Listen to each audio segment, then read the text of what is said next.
14. Тэгвэл өмөрөнд дуулаг харуулсан нь.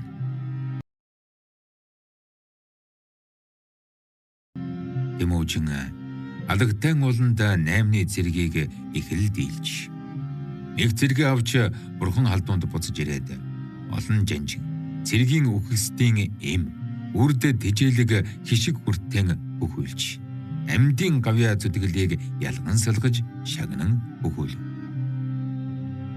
Энэ үед гинт өмнө алтан улсаас урагшлан явах жагсаалын дарга дүшмэл ирж Сизун хаан сайнаар эйдсвэ гэж Вэй Ван Юнзиг заруу гэж мэдээ хүргэж ирлээ.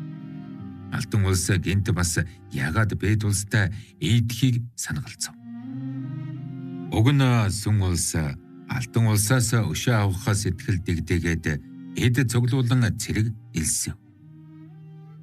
Алтан улс энэ мэдээг сонсоод ихэл зочиж Фүсэнквэ Эгэу нааны газрын Снуван Боши дүшмэл болгон Сүн улсын үнэн худлыг сэрэмжлүүлэн нэгэн дээгүр хойд улстай хэлж хойд этгээдийн зовлон үгүй болгосгоо гэж Угсаны ач Вэй Ван Юнзид Зотошигийн тамга цацаг тэргүүлэн магнаг таж уягдуулаг алтан хас совд эрдний зүйлийг хідэн тэрэг тээл гэж өрдөдрийн мэгжин сэрийн толгойг барьсан гавьяанд шагнан өргөмжил сүгэ гэж шалтгаан заасан боловч үнэндээ Тэмүүжний хойд газрыг нийгэмлэх шахсныг сонсож аргаар эрхэндээ оруулж авсугаа гэж сансан гэж. Үүнд Юнзи байр гарган эрц гарган хэдэн сарын өмнөөс мэдээ илгээсэн гэж. Юнзи нас багтул Бэд улсын хэзүүг мэдэхгүй. Хойд газрын болох бүдүүлэг аймаг юуг үзэж юуг мэдэх гэж бас нэгэн Эву Тоши зарилгаар дайлах элчийн тамга цацаг авч ирэхээ маш эрхэн болгож. Сүр дэлбэн Вангийн жагсааж өөрийн бие няян тэргэнд сууж би хамгаалах 500 зэргийг ангид нь хойноос нь явууллаа. Төдий зан Зэянкю бомтас гарч хэдэн өдрийн зам явсангүй. Бэд улсын захад хүрмэгц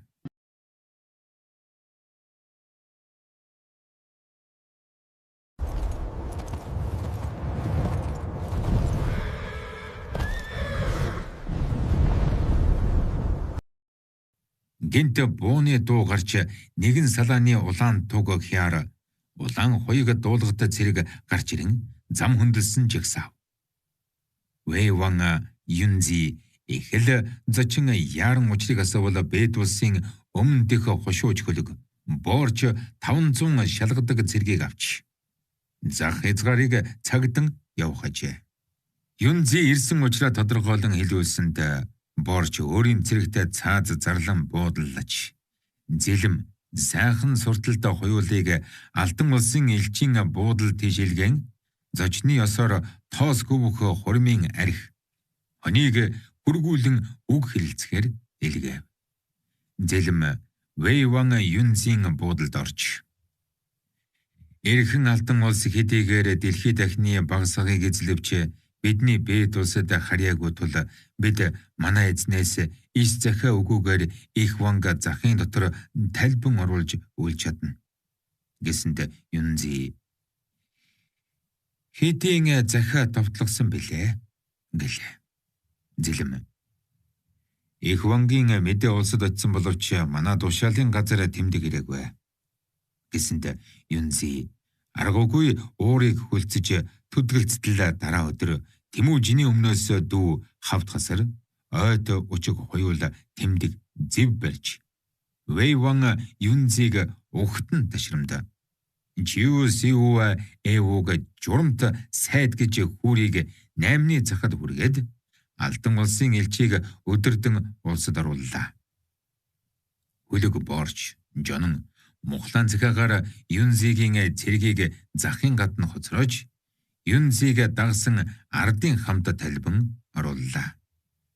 Юнзи хэдий уурлавч аргагүй хасар учиг хоёулыг дагаж Бэд улсад орж ирэн хэдэн өдөр явж тэгвэл мөрний хөвөнд хүрлээ.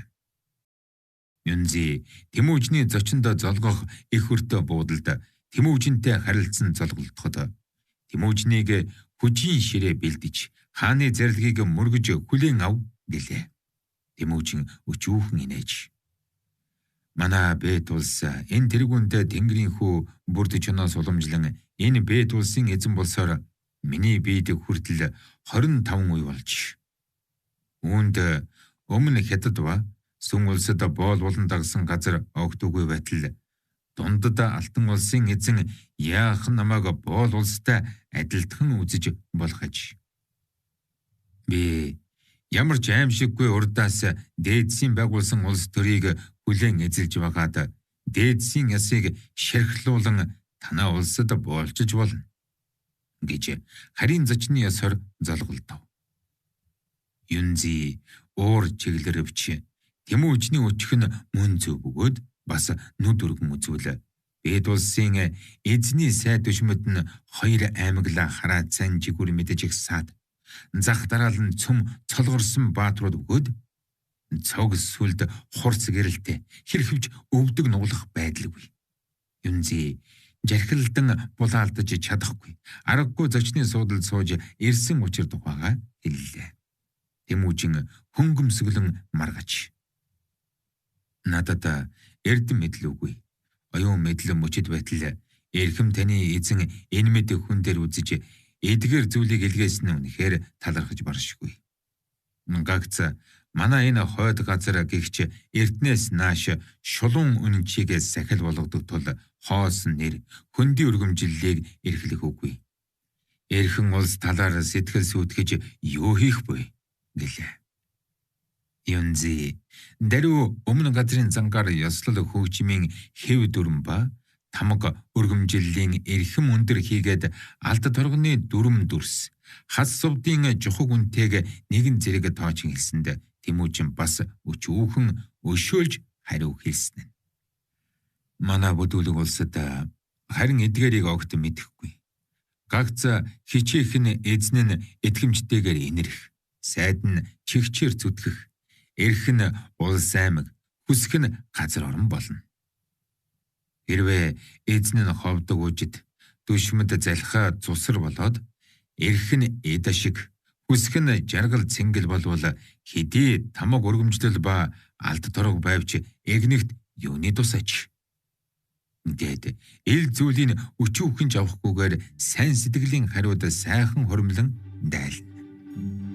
Нэгэн зэрэг хуримсны дараа Тэмүүжин шавн хөгжим үүсгэлтгийг зогсоож Юнзигийн зүгх. Манай өмөрд бүдүүлэг газарт танай өмнө газрын мэт уран нарийн бүжиг янзлах, чимэглэх наадмын зүйл үгүй. Эдгээр хэдэн зүйлийн хуур цоор ятг бишгүүрийн хөгдөө байвч ерийн хөгжим ер гайхалтай газар үгүй. Тиймээс хэрхэн төшмөлийг өөр хүндлэх сайн юм үгүй. Одоо гагц бүдүүлэг миний энгийн өдрийн эрхэлдэг цэргийн эрдмээр эрхэн төшмөлийн нүдийг сэргэн хормын хүр найр болгосуга гэж туурхан төлгөсөн арсланд саадгаас нэгэн алтан тооновт зэвийг цуглуулж оюут сэзнээр жонон мухлаад элэг.